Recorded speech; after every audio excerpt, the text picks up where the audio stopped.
Welcome to my vertical obsession. I'm your host, Megan, and today we are talking about Love You to Death on DramaBox. And it stars Kristen Kendall as Brooke Ellison, and Kayla, and Ben Armstrong as Nate/Nathan. And the synopsis for this one is: rebelling against her perfect life, high school senior cheerleader Brooke falls into a hot and heavy romance with transfer student and new QB Nate. Everything seems perfect until she discovers that Nate has a very dark side. So diving into the characters, we have Brooke, who is trusting, sweet, oblivious, and also very fierce. She was way too trusting of Nate far too many times, especially when her gut would tell her to question him and things. She wanted to believe that she was worrying for nothing or just overreacting. She wanted to believe Nate was the sweet guy who cared deeply for her. She was oblivious to the red flags he kept throwing up. So many red flags. So many. Even her friend mentioned it. He is a walking red flag. So much. She tried to end it after he nearly beat a man to death for talking / kind of harassing her in a bar, but then stayed with him. This relationship between the two of them kind of gave me vibes of an abusive relationship, because he had kind of manipulated her to stay with him. While he wasn't physically abusive to her, he was still very, very controlling. So I think that also added to why she didn't see, or rather didn't question Nate more. His charm was able to fool her. She still had her doubts, but she just wanted to believe it wasn't true. When the truth did come out, she was ready to fight back. She risked her life to save her friend Augie and refused to let him kill her too. She fought to take him down, but he was a bit stronger. Thankfully, she was able to save Augie, and her father was able to save her. And with Nate, he was crazy, psycho, obsessive, murderous. He said he did these things in the name of love and wanting nothing to break him and Brooke up, but it was really his way of controlling everything. It wasn't really about Brooke, but his need to control things that he could have, and that could have been due to something in his past, but we really didn't get much about his life other than, his relationship with Kayla. I mean, and this could have been triggered by that relationship. He did mention that she cheated and that she stopped loving him, so he killed her. And that might have brought up this whole, if nothing can keep us apart and no one for Brooke to love, that he'll be the only one she needs. So he ends up taking things too far because he needs to keep Brooke no matter what the cost. He wants to be the knight in shining armor, but in reality, he's the one to save the girl from the danger he put her in. And another example is he's putting out the fire that he started in the first place. He believes Brooke wouldn't want him if he wasn't around to save her.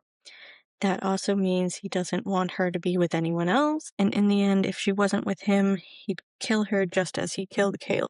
It turns into if I can't have her, no one else can. So he has that mentality and ends up killing her or wanting to kill her. So that way no one else can be with her or no one else can have her because he can't. So I found the story to be a little dark and twisted. It was definitely a stalker type series, for sure. And I really kind of love that they've kind of started to add some of these different themes and stories to the vertical categories.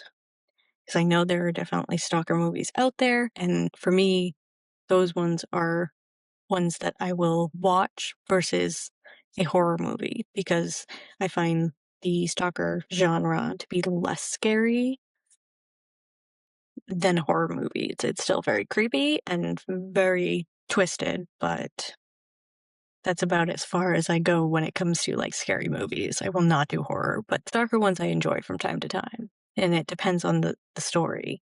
Because, like, I Know What You Did Last Summer, while it's teens getting murdered and kind of in the horror genre, I also find that it is a little bit in the stalker genre too. So getting back to the series, we got Nate who fell for Brooke and wouldn't let anyone else have her, and those that tried to keep them apart were gotten rid of.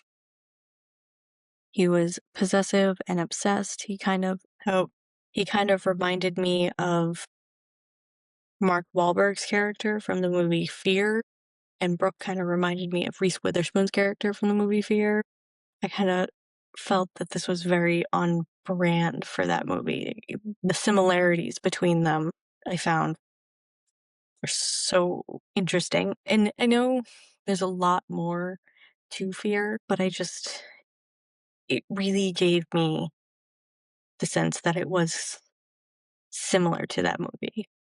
And I know I had slightly brought this up in the last one I did, Bound to the Rebel Wolf, and I didn't say, because I was like, I didn't want to ruin the analogy I was making for this one. So I was like, but this was the one I was using. So as I said, in Fear, Mark's character falls for Reese's character and would do anything to keep them together, which is the theme of this series. And I also, may mention that there are probably other series out there that are very similar to this, but that's the one that popped in my head the most because that's one of the movies that I like, because I am a fan of Alyssa Milano, so she's in that. So I watched it watched it for her, and I really enjoyed the whole movie because it really gives this whole small town girl falls for a bad boy who turns out to be crazy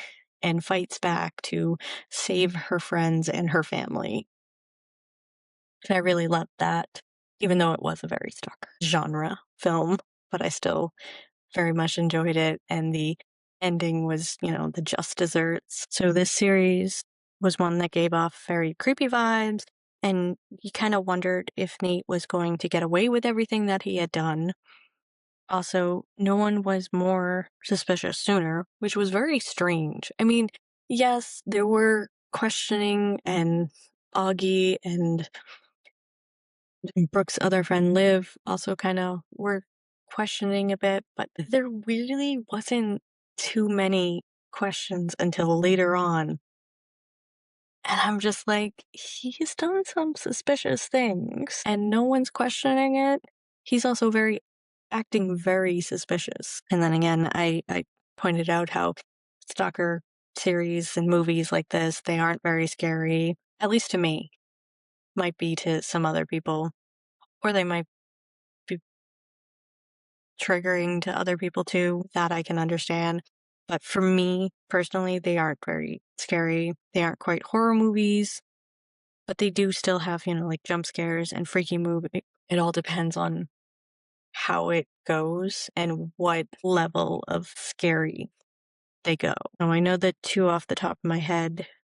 Actually, there's three that I know off the top of my head, which is Swim Fan, Fear, and Abandon. And for me, they weren't as much scary in the sense of horror, but in kind of like a psychological, freaky, scary, because you're like, there are people out there that do exist like this. You may not see them daily, but there are people who exist who are this obsessed with someone or will do something like this to be with someone. So it's kind of more that scary versus jumping out and killing kids or some sort of crazy blood-filled death that some horror movies do. So I find that that's the scarier nature of a stalker film. And that's what this series kind of brought, is that whole like, well, you have this Nate character who will do anything to keep Brooke with him, and the lengths that he will go to keep her by his side is very out there and makes you kind of fearful that this is something that could happen, you know? Did mention that this was kind of low key, a little freaky, but it's still enjoyable to watch. There's a lot of suspense, and there was also a lot of like, wait, what moments type of thing. So, and I also have to I also have to commend Ben Armstrong, who played Nate, because he really did a good job at playing Nate in this crazy psycho character. It's like he like I said, he did a very good job. I was a little freaked out by the character, very much so, and I was just like, okay, wait, what are you gonna do? Because I mean, some of the other ones that I've seen with him, he's been the charming bad boy with the heart of gold and a softer side boyfriend versus this role, which is he's just batshit crazy and he's just out there trying to kill people. So it was very fun to see this. And I love when you can see actors who play these good roles turn and play a crazy, murderous, or villain like this and do it very well.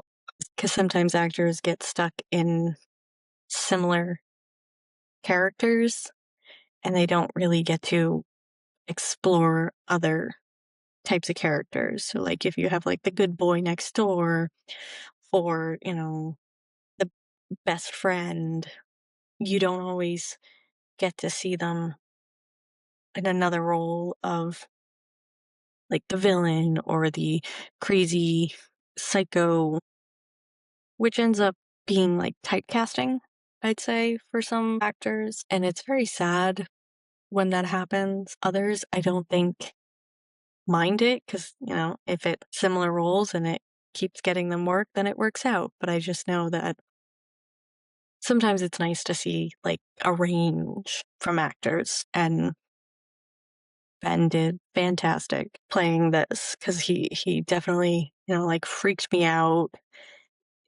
The character was just creepy.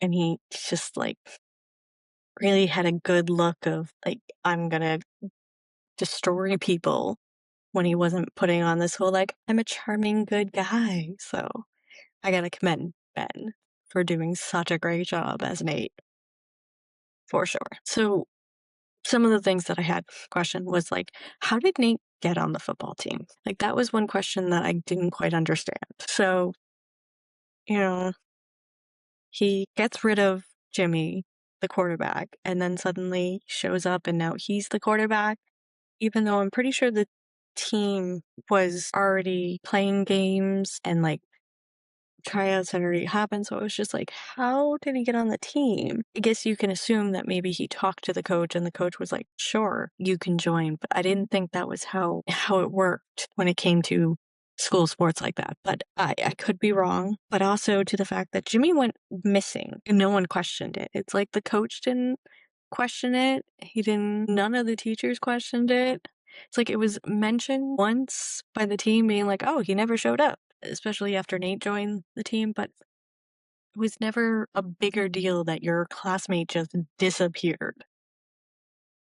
Because that's the other thing. It's like Nate joined the team, he got rid of Jimmy, no one noticed Jimmy was gone. I mean, they did, but it wasn't made a bigger deal in the series. And then when he was found dead, that really wasn't mentioned either. It's like it was mentioned by the cop when he said that, oh, I talked to the boys on the football team, but otherwise it wasn't mentioned around school. No one freaked out about it. You think if their classmate was found dead, they'd be kind of freaked out? So that was one thing that I was just like, I feel like that should have been made a little bit big of a deal. And then move on to Reagan found with drugs, but no one questions if it was planted or what happened, especially since Reagan the day before had shared a video of Nate and Brooke together, and then suddenly she has drugs in her locker. It's like, and the look that Nate gave Brooke after it happened, it's like basically proving that he did it. Of course, she asks him, and he's like, "Well, if you don't wanna know the answer, then don't ask." But other than that, it's just like, no one's worried what's going on. So it's just like going like, how did Nate do this? Because he did these things out in the open. It's like no one really questioned this. It's like Brooke Friend did, but it wasn't until Brooke and Nate went away to the cabin that they started to worry a little bit. And I'm just like, how did he get away with this? Because he wasn't very anonymous and he didn't really do it in the shadows. And maybe it's because maybe since watching the series and you're knowing it's happening, it's a little bit easier to see that it happened. But at the same time, I'm just like, I feel like it should have been more of a question. Maybe not the fact that Nate did it, but at least more of a question. It's like, I feel like people kind of brushed some of these things off and were just a little bit too blind to it. And it's just like, okay. But then again, I guess if they do question it or they start to question Nate, it would kind of ruin the whole idea of the series. But I still think that Jimmy's vanishing and death should have been a little bit more talked about or freaked people out a little bit more. And then we have that final message. And that final message is now like, did he survive? Is he still alive? You know, or was that like a time text message? Was that supposed to send out at a certain time? Or did he survive that gunshot? Like, because then that made me think. And then I was like, oh, this kind of opens it up for a sequel. And my brain was like, oh, well, maybe it could go one of two ways. One way is if, they were to do a sequel, he moves on to a new school, takes on a new identity, finds a new girl, and it, all starts over again until maybe he's caught. And then the other was that he comes back and ends up going after Brooke and they have another final showdown. So it was kind of like, here's two ideas for like sequels. It was like, oh, I could see it going either way. And I think if it was to go into a sequel, that it would be fun because they definitely did open it up to a possibility that, oh, this could extend. There could be more. It could be a sequel. And it's just like, my brain is like going with like, oh, maybe this would be a good idea. Maybe this would be a good idea. And I know that's kind of like how some horror movies do it, is where they like have the killer or the villain dead in the end, or at least you think he's dead, but it turns out that they survived and now they're coming back for revenge or they're moving on to new places and killing more people. So I think it'd be fun to kind of explore that with this series if possible. I think that'd be just a little fun. I also didn't write it down, but as I'm talking, and I should have mentioned it, one of the things that I didn't realize at first, but I kept going like, is that the same actress? Was the fact that the actress who played Brooke was the same actress who played Kayla, just in a wig.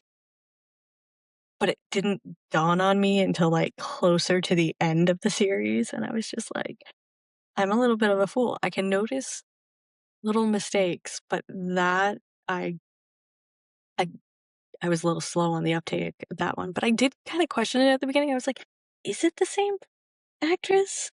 Or does it just look like her?